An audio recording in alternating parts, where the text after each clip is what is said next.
So, good morning and many thanks indeed for joining us on Morning Prime. My name is Debala Nair. I trust that you had a lovely restorative night and you're ready to face this good day that the good Lord has afforded us. It is the 19th of May 2022. A bit numbingly cold here in Nairobi. I don't know where you're waking up from, but nonetheless, make sure you keep yourself warm today.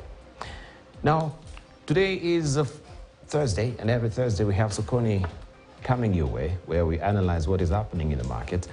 And we want to turn our focus this morning on a raft of issues, looking at the telcos with the new government regulation on charging, of course, or trying to tame the dominance of telcos, especially Safaricom, with the new regulation. We shall be looking at that. Also, the dollar crisis that is in the country. Now we have the manufacturers who are crying foul about it, and the CBK should actually now try and push more dollars into the market as it is right now. How is it affecting business in the country? We turn our focus on the food crisis and intervention by government. We have the latest report that is coming from Oxford that is putting this particular crisis into perspective. They're saying for years Kenyans have blamed the government for the rising food prices, and rightly so. It plays a big role, yet it has been, of course, a growing problem. So we shall be looking at that also with our panelists this morning. I'm holding court with Patrick Obath, who is the chair of KEPSA Foundation. Also, we have Professor Gituro Wanaina with us this morning, who is the chair of Kenya School of Government, also a lecturer at the University of Nairobi. Just want to hear from them this morning what they have to say in regard to the current state of play, especially politics. They've been doggedly following this as well, and we're eagerly waiting also to be joined by Wilokero much later in the course of the program. Patrick Obath, good morning. Good morning. Good to see you. Thank you. So it's a beautiful week, and we know also this week is International Coaching Week, right? Yes, it is. And you're one of the finest coaches that yes. No. You can tell us more about the International Coaching Week before we even delve deeper into the program and what the theme of that Coaching Week is all about. Many Kenyans who are not intimately familiar with coaching. Yes. I qualified to be a certified coach early this year. Early this year. Early this year, so I became a certified coach, and it actually took me time to realize the difference between coaching as a profession in normal life, apart from coaching in sports, which is what, when you talk of coaching, most people think of sports. You go to sports straight away. But there is a kind of there's a kind of a link to it. And coaching is all around using skills to make the other person, the coachee, understand what they can and cannot do, their own skills, and pushing them to apply that revelation that comes to them to actually improve themselves, right? And you can apply it in almost any part of life. You can apply it in work. You can apply it in relationships between people. You can apply it to career growth. You can apply it to sports. You can apply it to, to relationships between parents, the mother and father, between the mother and son, father and daughter, between the kids. You can also do it in terms of coaching teams. So this week, we are actually celebrating coaching across the whole world. And as the International Coaching Federation chapter in Kenya, we've actually been going around various organizations doing sensitization around coaching. And we've been having sort of mini coaching sessions with groups of people. We've had various financial institutions that we've worked with, the Revenue Authority, Central Bank. We've worked with various banks as well, and insurance organizations and so forth. We have about 100 odd coaches in Kenya. 100 plus, yeah. 100 plus, about okay. 150. So these are the registered, yes. And of course we have, so if you're not registered, then you're a quack coach, should I say? The key thing when you talk about coaching, yes, there is a code of ethics that we have to follow. And there are certain confidentiality clauses that we have to do so that you create a space for the person you're coaching to be able to really open up. Right? If you're coaching somebody and they think you're going to tell somebody else something, then they will never really open up properly. Yes.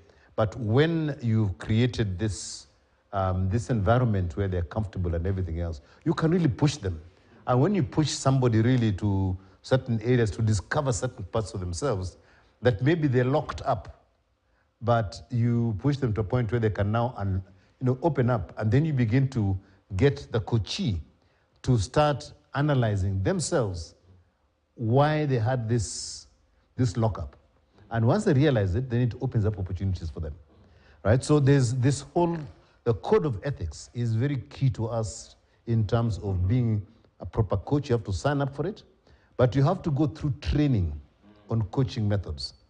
And once you've had your training and you passed your examination, then you are authorized now to practice as a coach, and then you become eligible to join the International Coaching Federation. And that's where you get your certificate from. In fact, although I passed my test in January, in fact, strangely enough, it's tomorrow that you're having a graduation party. Oh. For my class, yeah. So are we invited for the party with a professor here? We'll just get crash for the party. Crash, yeah. This one you could crash.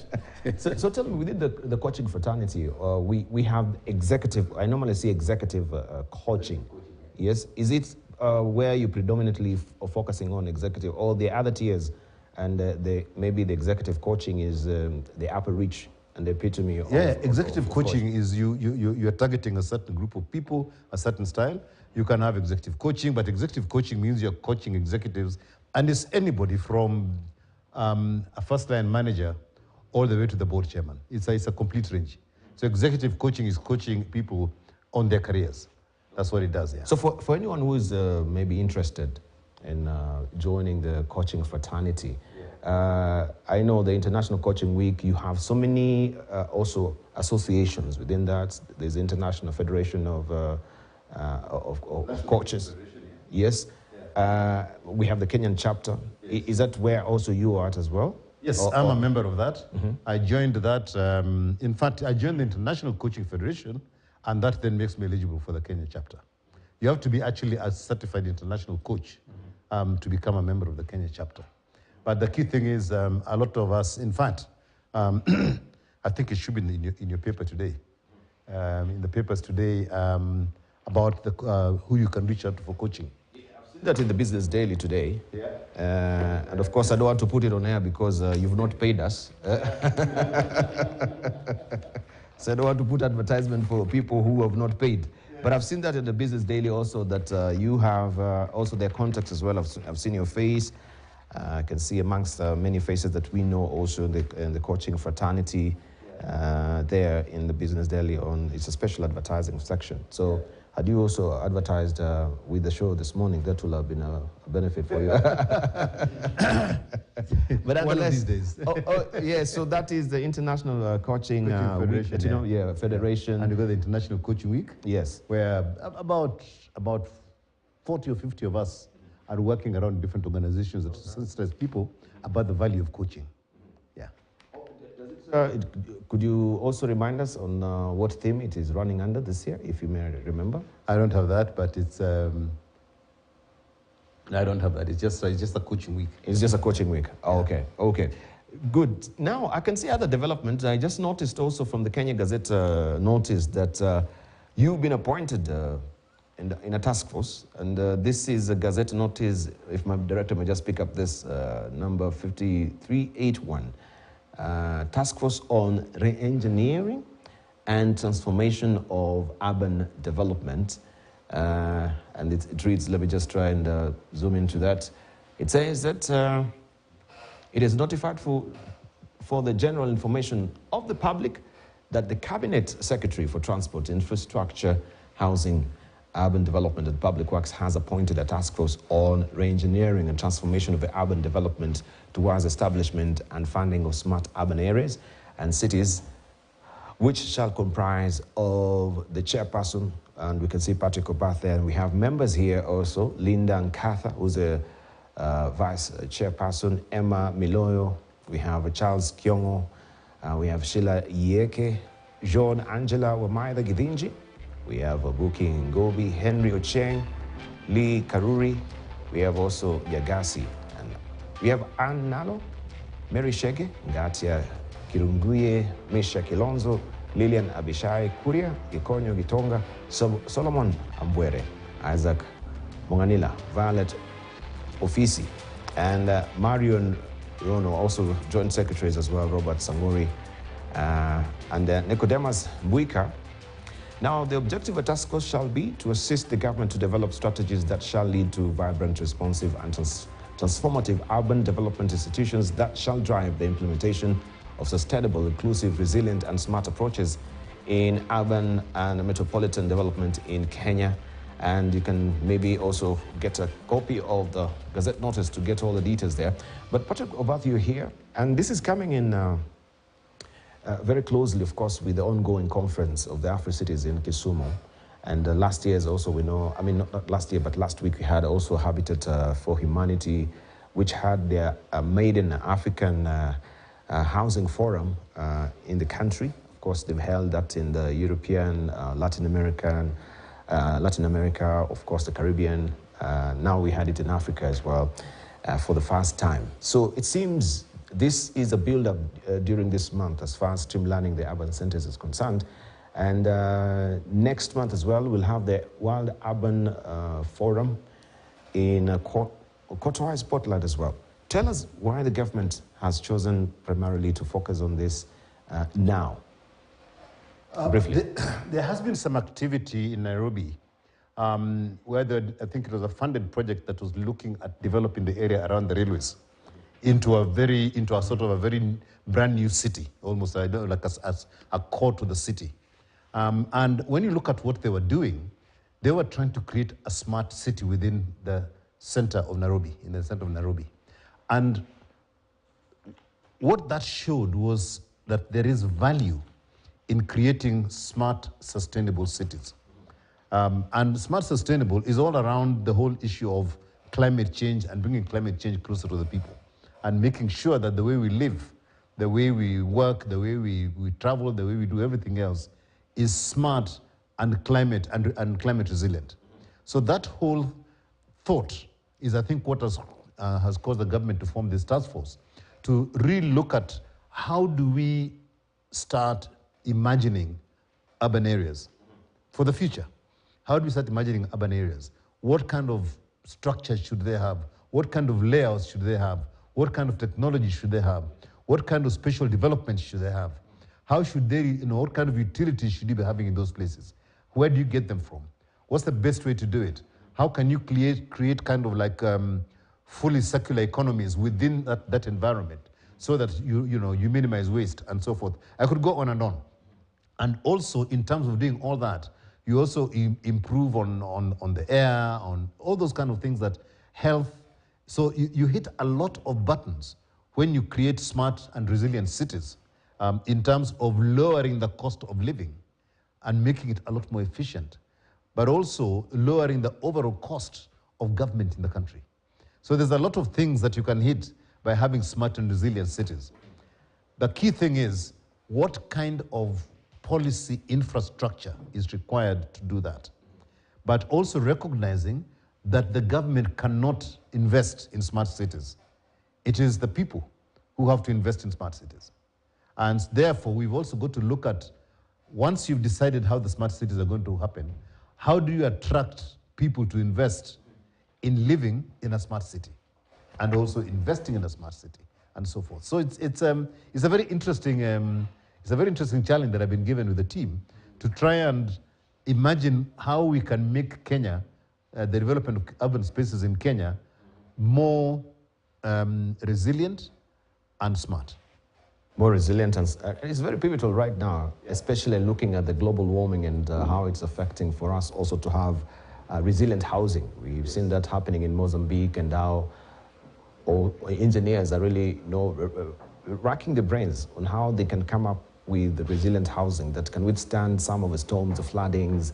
We don't know what will be the repercussions of climate and the global warming in terms of flood, in terms of even windstorms. We can see windstorms in Dubai. We've seen also windstorm now happening in the northern part of the country. So given this scenario, I think it is pivotal because the reality of climate change is here, and also having sustainable, resilient housing is critical at the end of the day. And this also snugly fits within the Sustainable Development Goals. It does, actually. When you look at some of the things that are going to guide the work of the task force, it's all around embracing the Sustainable Development Goals. You're talking about a Global Compact. You're talking about all the discussions at the various the COP meetings. I think COP27 is the next one in Egypt, that is coming up. And also, I think next month at the Choga meeting in Rwanda, there is also a whole session on the whole area of urban development and urban housing and smart cities. So I think a lot of discussions are now taking place in terms of starting to set the issue of smart and resilient cities at the top of the agenda in terms of how we are going to live in the future. And you're quite right. I mean, when you start looking at the kind of impact that climate change is going to have, we have to think ahead. If the average global temperature is going to go up by 2 degrees, I mean, 1.5 is gone, 2 degrees is now the target that is happening. If that happens, what is going to happen? What the weather patterns are going to look like? What is, weather is a big thing in the whole thing. So how do you then develop smart housing that can respond to sudden changes of weather, right? You could have, within a year or two, you could have drought, total drought, serious drought and everything else, and you could have flooding, right? What kind of cities do you design to be able to live with those extremes? So it's staring literally into a crystal ball and trying to sort of design cities of the future. And that's quite an exciting thing. But the key thing is when you design anything that is going in the future, if you look at things like the way digital technology has changed, it started off slowly and then it accelerated. If we do not do what we have to do for climate change will hit us such that we are going to have to change very, very rapidly, not knowing which direction it's going. So in terms of designing smart cities, and this is on a global basis, we have to start slowing down the degradation of our climate space, and so that life can be a little bit more predictable than the way we're going now. Yes. Okay. And you also, how should the corporate sector respond to this in terms of, and I will pose this now to Professor Geturo Wanaina, in terms of integrated reporting in light, because now I think it's a demand from even the Capital Markets Authority that you have the environmental social governance, being observed, and this should be reflecting also in your annual reports with the reality of climate change and smart cities, even now when we're coming with offices at the end of the day. Yeah, thank you, Band, and I must say, Patrick looks very smart today. I don't know where he's headed, but there he is. I think you're raising, and I'll probably step back in terms of, Patrick, in terms, if you look at the SDGs and you look at the 5 Ps, the 5 Ps address the people. The second P addresses the planet. Then you have the prosperity, you have peace, and you have partnerships. If you go back to the second P, planet, it's actually under threat. And I think we can summarize better than what the head of UN, I think on Tuesday, summarized where we are. Practical example, 50 degrees Celsius as we talk in India. That is something pretty need to address those about the cities there. And I think when and I really appreciate the responsibility that Patrick has been given, a huge responsibility. The issue of sustainable cities, I think is one of the SDGs. I can't remember exactly which one, which links, of course, to 13. And what we need to appreciate and realize, particularly us as Kenya, we're off track with the SDGs. We're off track. It's only one SDG 13. That's green. That's climate change. The others, 16 of them, some we are at the center stage, and therefore it calls for us to step back and not to. And two things, and I think it's something we have been working on, How do you come with the accelerators? Accelerators, such as the 7 years remaining, we can actually look at the SDGs and also at the Vision 2030, because it's in the core of the Vision 2030. And one of the interesting accelerators we seem to get is actually the issue of digitization. It will accelerate the smart housing, energy. And I do recall when I was on the other side of government that it was very clear as a policy, every house coming up must have opportunity for solar. Whether that was implemented or not, that's a different ballgame. But that was a way to address the smart cities. It's the same with this expressway. If you had the opportunity to read yesterday, it actually addresses also the issue of smart cities.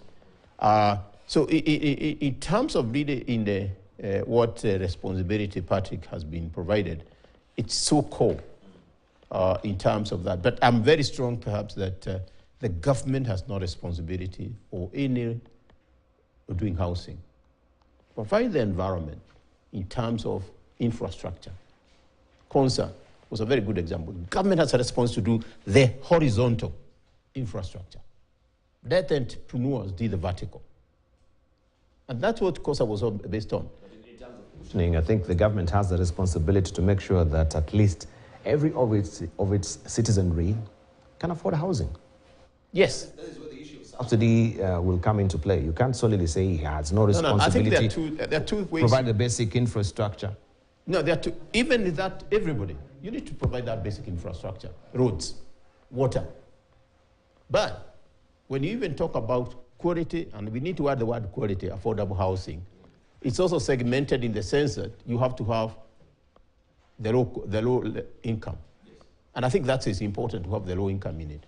But that's now one you target. There are some here, I think you should, the Park Road. Very nice in terms of low housing and affordable. When you look at Kibera, those are the kind of things we're talking about. But there are areas you and I perhaps don't need that. And that's why now you bring, very differentiated, and I like differentiating, very important to differentiate in terms of your income. So it's possible to zone that. And I think perhaps let's be more practical. I think you, Patrick, you have a huge responsibility. And my brother here, you go to Githurai, my brother has brought things which have no coordination at all. And that's the mess we are getting into. In terms of building codes. He just wants to get any space he can to get rent. And you take this road from GSU, what do you call it? Outer Ring Road. Yeah. Oh my God. You just see chaos. And I think that's what we are dealing with. It's a real thing. Fantastic. Okay, I think but let me take it back. There are the two notorious people who do this. I think my brother is not among them. One of those notorious people are the Kikuyus. They'll put a building anywhere just because of money. Anywhere, yeah, even on wetlands. In the wetlands. Even in the wetlands now. And you come and say the river will find its way around the house. The river between. No, it's Waitito. What did he say? Let's remove the river. The river will find its course along the way. Yeah, all right. Allow me to introduce also Bill Okero, who's joining us as well. He's a businessman and a former senator, also the former chair of Finance Committee in the Senate. Good to see you. We're just brushing the issue. We've not even settled yet to do the paper review, and we're looking at what is happening currently, just having a small talk and regarding to also the Afro-cities as well. Patrick Opath has been, of course, tasked now to make sure that we have smart cities in the country. In light of course, global warming and climate change, which is very key right now, we need to have resilient houses that can withstand the storms that is oncoming as well. I don't know what will be your input in that particular light. Of course, even coming with the floods that is affecting, even, and we talked about even the sandstorm. We can see in Dubai, even in northern Kenya, that has been also a reality as well. Just moving forward, briefly, just to get also to hear your voice. Thank you very much. Thank you very much. I think then Nobat has a huge task. As a huge task. But you know, the future is in the cities. They say in Africa, I'm sure, maybe has talked about it, but in the next few years, 60-70% of the population will be living in cities. And so there's a huge task really to try and make cities livable. And I think foremost on the concerns in cities is housing. And for developing countries like Kenya, I think the issue is not even about whether houses are environmental friendly, but it's about even basically providing shelter. You see Nairobi, for instance. Nearly half of the people in Nairobi who live in slums, in Kibera, in Mathare, in every part of the city, is surrounded now by so it's really a question of even providing basic housing, and it's a pity because we have United Nations Habitat headquarters here, yes, who ideally would be concerned about those issues of shelter. Kenya also is the headquarters for United Nations Environmental Program, and so those issues should have been addressed. Really, we have an opportunity today, housing those international institutions, to address some of those challenges. It's particularly in Nairobi, but you go to even outside Nairobi, you go to a huge city like Mombasa. The main tourist center in Kenya, and you find there are no sewerage systems outside the mainland, outside the island. If you go to mainland, Nyali and all those areas, you don't have proper, sewerage system, and challenges of water in both of our largest cities, Nairobi and Mombasa. You find probably nearly a third of the people living in the city are buying water now through, water boozers, and you find the government officially, just a year ago, the president launching hundreds of water boozers in Nairobi. I mean, we can't be talking of smarter cities when we don't have the basics, really, and so I think it's a wake-up call, and I'm sure those who have the responsibility have a huge task. It's up to the task, yeah. Well, Patrick, yes, but Patrick, he's not working. But after that, he's working with the system. Because Patrick, just looking at also the Oxford Business School reports, or looking at the future of urban cities, they say that by midpoint of this century, Africa will be home to almost 25% of the world's urban population. Yet, as of 2015, a third of sub-Saharan Africans living in towns and cities did not have access even to electricity, the amenities that you're really talking about, potable water. And situations are very pressing in given countries like Nigeria. Kenya is one of them as well. So you have a huge task on your hands, and without any decisive intervention, we know this situation is not going to improve by 2050. Do you have any timelines with your task force? We've got a very ambitious timeline in terms of putting out our recommendations as a task force. It is 4 months. 4 months is tough. 4 months. Yeah. 4 months is tough. But I think we'll have the beginnings of some recommendations on how to plan the future for our cities in terms of smart and resilient. I think quite a lot of work has already been done by various studies that have been done in the country. Okay. And all you've got to do is to gather all these together, sift through them, and then out of those create a kind of a super plan that will look at climate resilience, will look at we'll also look at just simple things like the quality of life for people and all that kind of stuff. You put all that together, and then look at the smart technology that is coming in. So we've just got to superimpose some of the emerging issues on studies that have been done. And if you look at, for example, Nairobi, the bypasses that are being done now are almost 30 years too late, right? They should have been done 30 years ago, and they should have been dual carriageways, and we should actually be now talking of, I think that should have been the first ring road around Nairobi, yeah? The outer ring road and all the rest of it were the first lot, yeah? The second lot is now the current bypasses we have. We should actually now have been talking around the third ring around Nairobi, and that would have been large. It's being talked about now, but it should have been constructed now. So I think the key thing is all these things, the studies have been done, including the one I alluded to when we were starting earlier, the study the study around the railway property in the center of town, which is huge. And that has been done and dusted and finished. And it's now a question of how do we get investors to come and work into that place. And as Prof was saying, it is not the business of government to invest in property. Government's role, and even this is questionable, government's role is to provide the infrastructure that allows people to invest in everything. So if you do that well, and this is really when you talk about smart cities and putting in resilience, all that has got to be designed with the resilience and resilience in mind and designed smartly.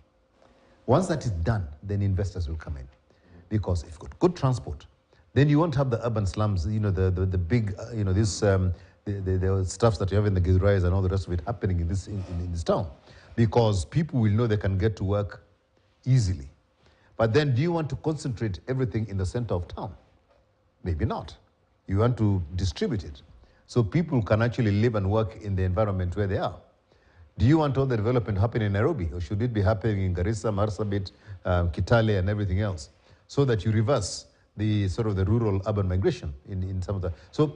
But then, how then do you get to incentivize the private sector so that they're not greatly shy to just invest from these other frontiers you're talking about, like the North Rift, where they think we not really have a good return for investment at the end of the day? How will the government really come into play in terms of when you're talking about infrastructure?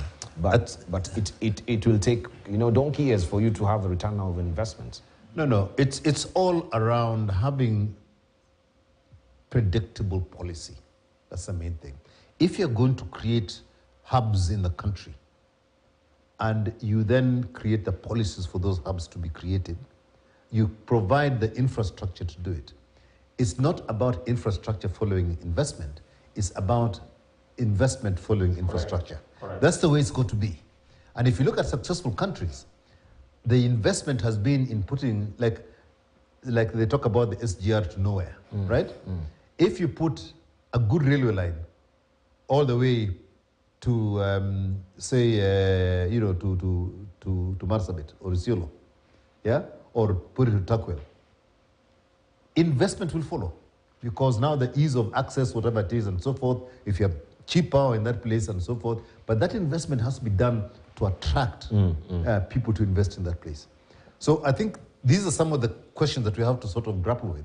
Because if you're going to have developed smart cities, etc., you have to be able to have the pull factor to bring people in to invest. And that is all around policy certainty. For me is a big thing. And if you find where somewhere like Singapore, they were very clear about what they wanted, and they put that on the ground, and anybody who was going to Singapore knew that the policies in Singapore are going to be like this for the next 4, 5, 6, 7 years. Your average investment return now for businesses is about 5 to 7 years. For infrastructure and that kind of stuff, you're talking about 15 to 20 years. Yeah, and for the bigger stuff, it's almost up to 30 years. So if your policies are going to change within the period that the investment is expected to operate, then I'm not going to invest, right?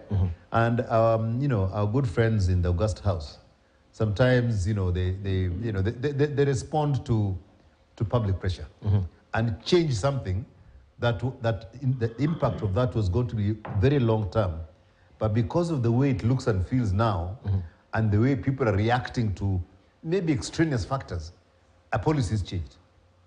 And then investors run away. Yeah? Or the ones who are here try to sell off, and the ones who are coming say, never again in that country. Yeah? And look at Rwanda.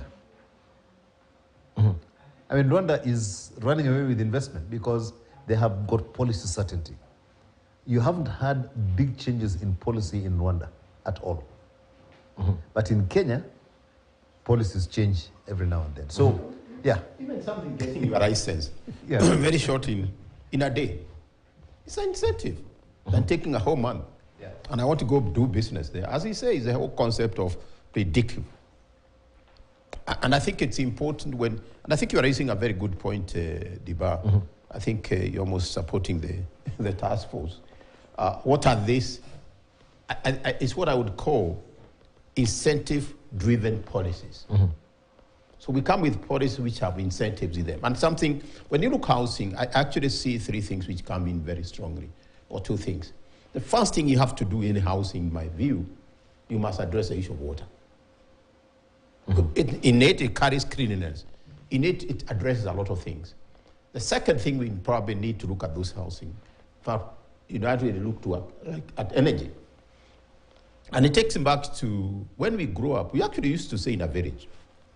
And we actually could get amenities. We could get utilities very easily when you're in that environment.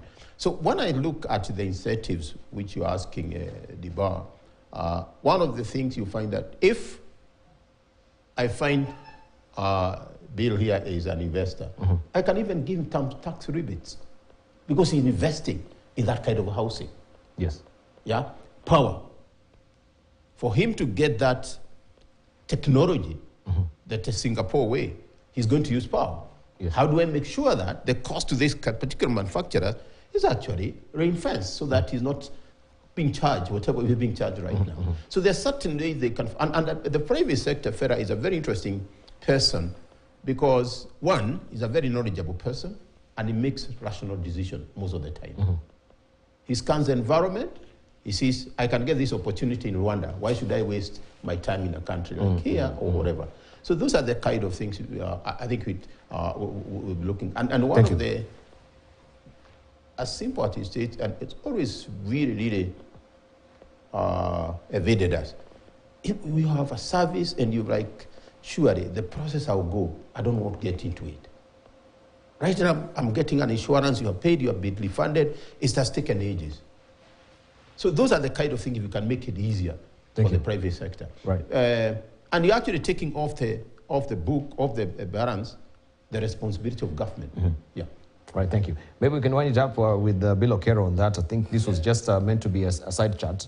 But it's, I think it's come out to be a big topic. We need to dedicate time to just talk about urban cities and task also. No, you know the Engineer Patrick Obath with serious questions and deliverables. Yeah, the key performance indicators as well. I think the most fundamental thing is mentioned is about the infrastructure. This is fine. Yes.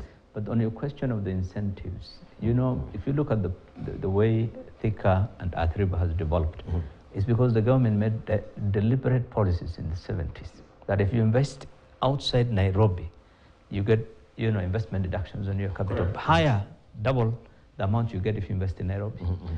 So there were a lot of incentives. Now the government, I think over the years, I think even during the time of Kibaki, they came up with this special economic zones, and there was this idea of trying to encourage people. If you go to Kajiado and put it there, you get better incentives than when you put it in the city. But in recent years, all those things have been taken away because government is looking for taxes.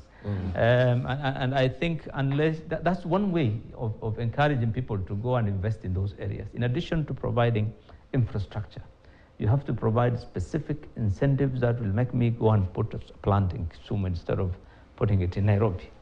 Because I know if I go to Kisumu, that way cities then encouraged to create jobs. Cities are encouraged to develop. Because now we have a situation where everything is in Nairobi. So and infrastructure is here and everything is here. So and services are not. I'm looking at today. I'm seeing, for example, one of the things which Kimunya did, which I remember, which no one seems to remember, is this commuter service stations in Nairobi. The one in Syokimau and Imara Daima. That was a brilliant idea. But you get into a station where the wagons come either in the morning or in the evening. Yes. The rest of the day there are no. It is idle.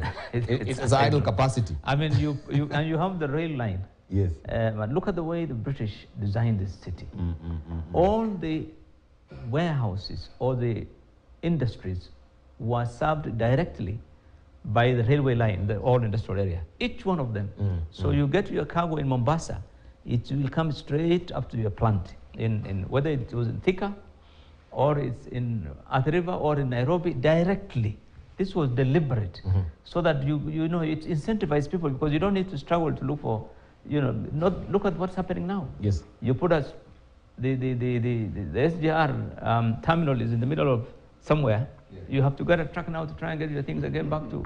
So it's some things are the way. It's but not this just is what about providing. Patrick is saying. If you put it in the middle of nowhere, at least it will attract some activity there. The way these people planned this city in the 60s, the railway up to now, all those warehouses and factories in the industrial area. Yes, it's true. Railway lines are there.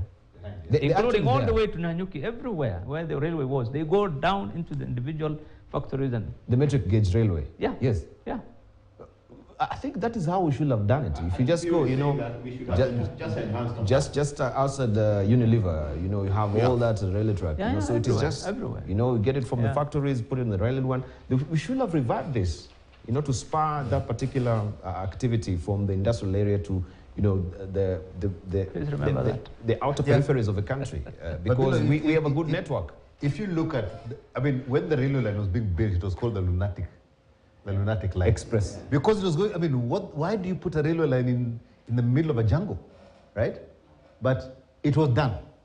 And then, once it was there, then you started building the, you know, all the fish bones around that would now allow industry to sort of begin to put it. And it was designed in such a way that it could be extended. Yeah? And that is the thinking that has to happen now.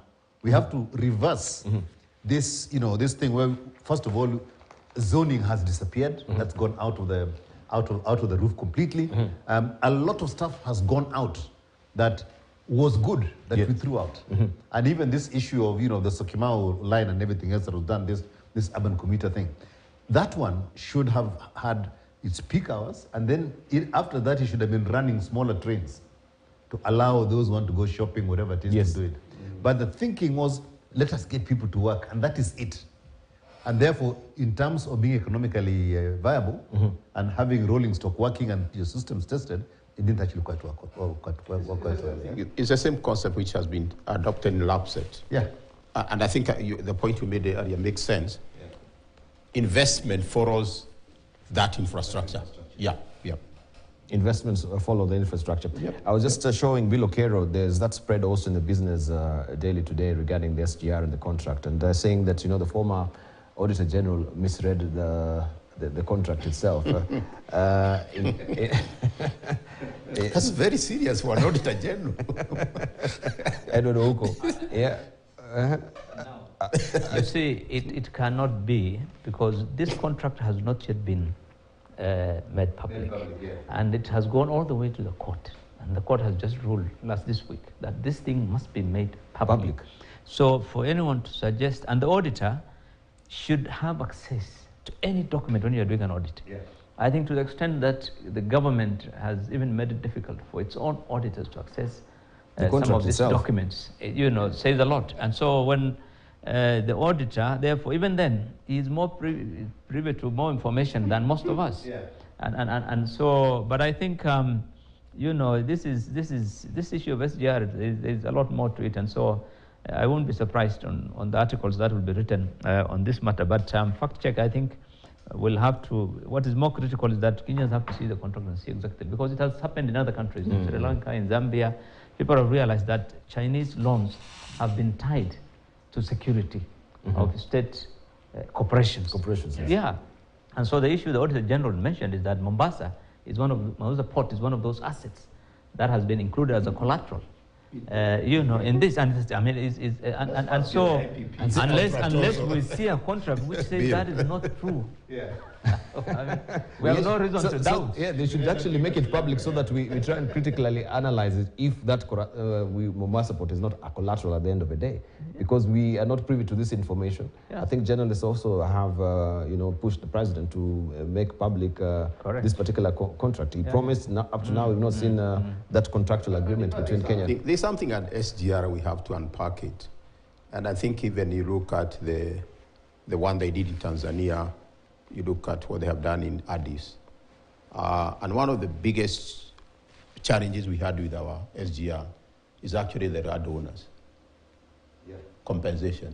Because I would go to Patrick, and a PS was telling me that when he was up here in transport, every weekend he had people asking, where is the SGR passing? So that they can be compensated, go there buy a piece of land.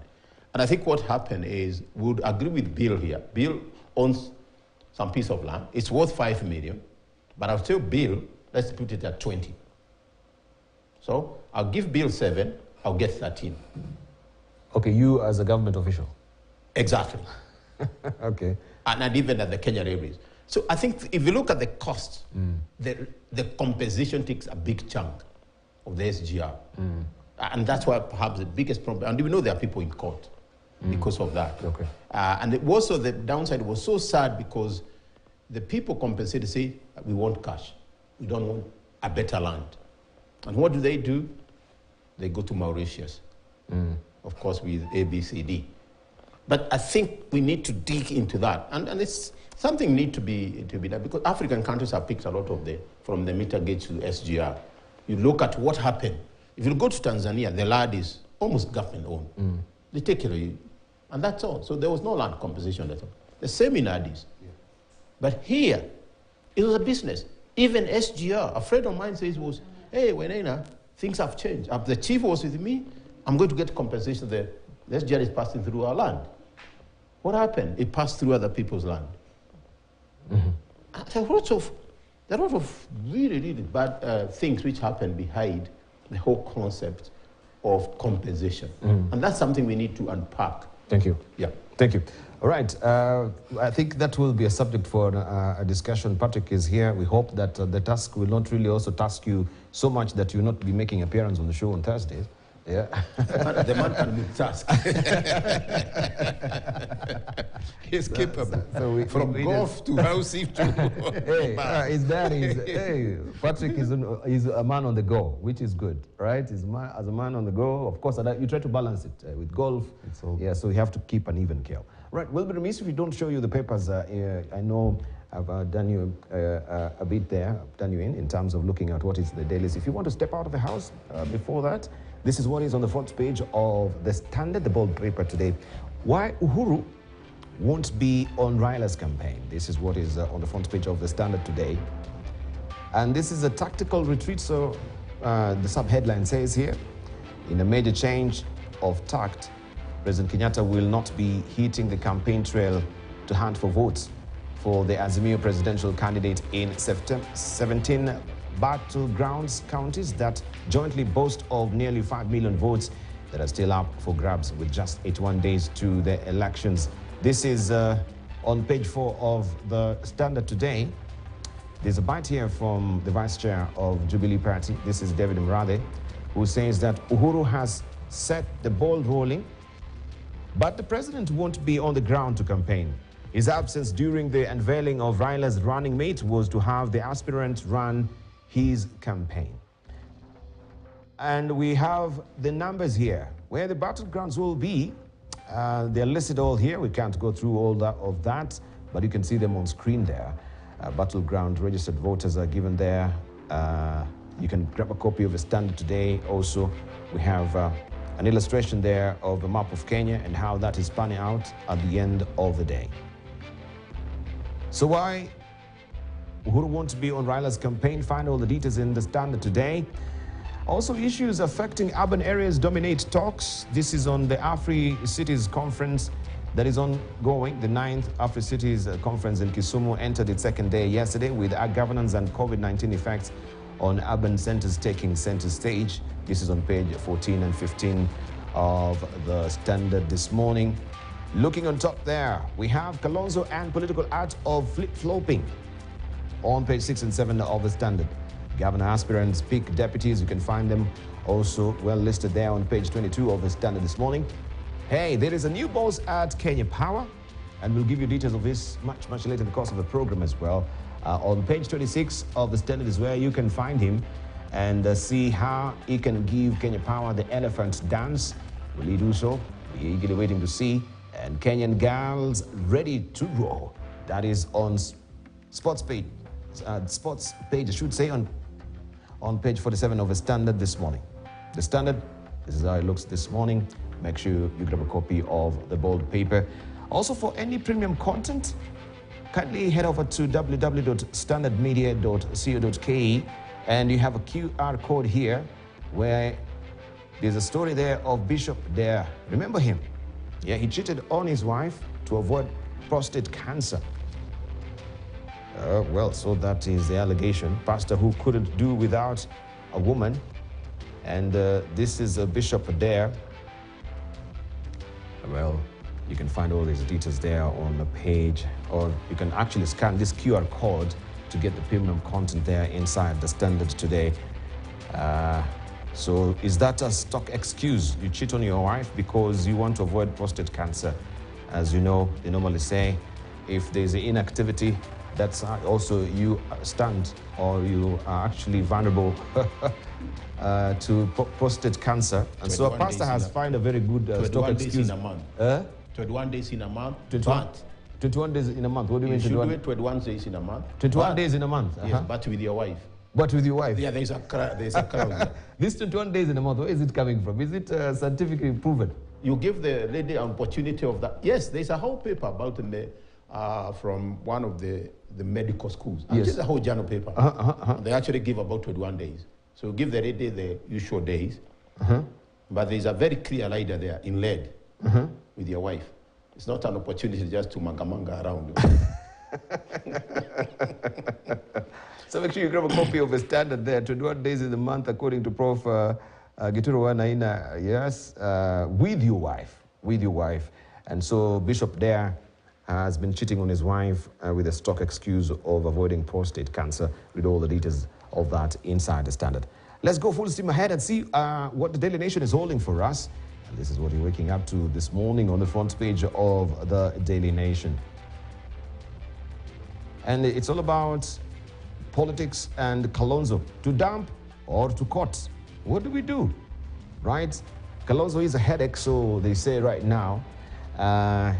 You can never figure out his next move. Which way? He has 11 days up to May the 30th to settle. To dump or to court. Man at a crossroads with his single-minded approach to deal making. Kalonzo Musyoka is disrupting the political rulebook and kicking up quite a storm. But what value does he bring to the table? And is he worth fighting for? That is the abiding question there. You can find all the answers on page 4 and 5 of the Daily Nation, or the analysis therein. And there is also the new election polls that is placing Raila ahead of Ruto. And these are the figures there. 4 percentile difference that you can see there, 39 and 35. Odinga has shot up 7 points in under a month to poll 39% after naming NAC Kenya leader Martha Karua his running mate. Tifa survey shows this and is well fleshed out for you on page 13 of the Daily Nation. We shall look at that. What does this really portend for the business community in terms of choosing the running mate? Is it very critical? Of course, we shall also pose that question to our panelists. Now, if you're in LinkedIn, Netflix, and Apple, the cost will go up. You'll be affected by the value added tax there. LinkedIn also sent out a communique regarding this. So you should be paying 1,000 plus something. New tax measures by Treasury have prompted a hike in subscription cost for popular digital applications, including the job network site, LinkedIn streaming service, Netflix, Apple, cloud services, and even business on Facebook, Instagram, and Twitter. This is on page 2. And this is the reality on the ground with the, of course, mainstreaming of the digitalization. And of course, every business now going on digital, online. We have also the reality of tax really affecting that. I think also we shall look at that briefly with our panelists on the other side of the brink. This is the Daily Nation for you. On top here, also poor access to family planning blamed for rapid urban growth. There's poor access to family planning. So even as we're looking forward to the smart cities, Patrick Obath, I think maybe you need also to consider the poor family planning excess in that particular matrix at the end of the day, because that is one of the things that you put. You know, when you're doing a budget, you always have these assumptions that you have, and that is one of the elements you're going to put in the assumptions when you're doing your sort of your projections for the future. I don't know if you may remember Bill Okero also when we had Governor Paranya right now when he was the Minister of Planning. I think he had broached the issue of Kenyans now maybe they should confine themselves to having 2 children. And it really drew a lot of flack when he was Minister of Planning. Could you remember that in light of trying to tame, you know, the population as it is? Because given Africa will actually be following closely, maybe, I don't know, to China. I know China is far away in terms of the population in billions, but Africa also could be following closely. Yeah, but I believe the issue of population, the way it's tied to resources, that if you have more people, then resources will be scarce, and therefore we have to go for, I think that is misplaced. I think in all those countries where immigration is encouraged, it's because they believe their population is low, and that in order to exploit the potential, countries like Canada, Australia, many of these countries which encourage actually people to go there, it's because they believe that their population is low enough, and that they cannot exploit the potential the country has. I think it's not about, when we were 11 million, it is about 30, 40 years ago, we were told our population is too much. I remember, it was Kenyatta's time. We are now 50 million, the story will still be the same. We'll be 200 million a few years to come, we'll still be told our population. But the issue is not about numbers, the issue is how to utilize the population, the manpower, as a human resource, and develop the potential of the country. There is no country that does not have potential. And Africa is one of those regions in the world which has huge resources that have yet to be tapped. And so it's really about how to give that opportunity to the people. So it's not about numbers, it's about exploiting that, and it will be enough for everyone. But we have not touched our oil, we have not touched our minerals, we have not touched anything. Really, you raise a good point, because it's not really about the numbers or the population, it's also about the quality of the population. Because you can have, all these big figures, good numbers on the population. That's what we were told in China. What is the quality of population? You see, we were being told yes. about the same thing many years ago, that China's population has become too much, that they were the poorest in the world. Even a communist country with 2 billion people, very poor. Today, that same 2 billion people are among the wealthiest in the world.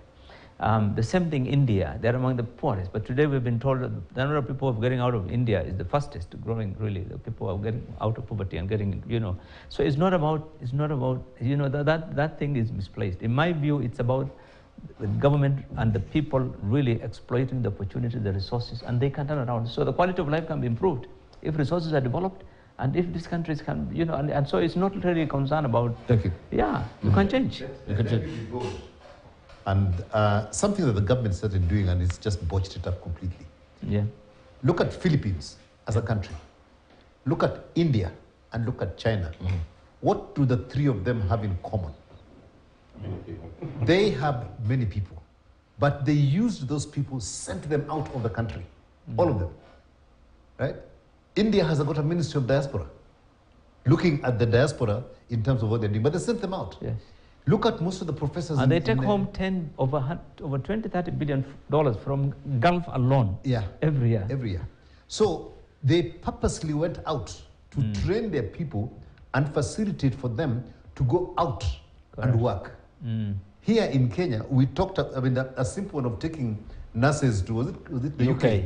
Yeah? We couldn't make that work. Yeah? And that is how, in my view, a lot of those countries with populations, they have taken their populations out. They've done the basic work of educating them like we're doing now, which is very good. Our conversion rates are getting up, or people getting up and so forth. When they finish, what next? If you create a finishing school, which is what Philippines did, and you target specific markets, and you train them at the finishing school for that specific market. So if you get nurses, for example, you get nurses trained for the UK environment, nurses trained for the German environment, nurses trained for the US environment, and you finish them. And finishing school used to be something of the royalty in the past, but it actually makes sense. If you're going to convert the human capital that we have into an opportunity for this country, is to actually do that first. And once they're out there, money will be coming in to develop certain things, like diaspora money coming in. The remittance, yes. They will then have their experience gained out there. So when they come back, they're not raw material. They're ready to run. And if the government then begins to develop the infrastructure and the environment in which those people can come back into, then they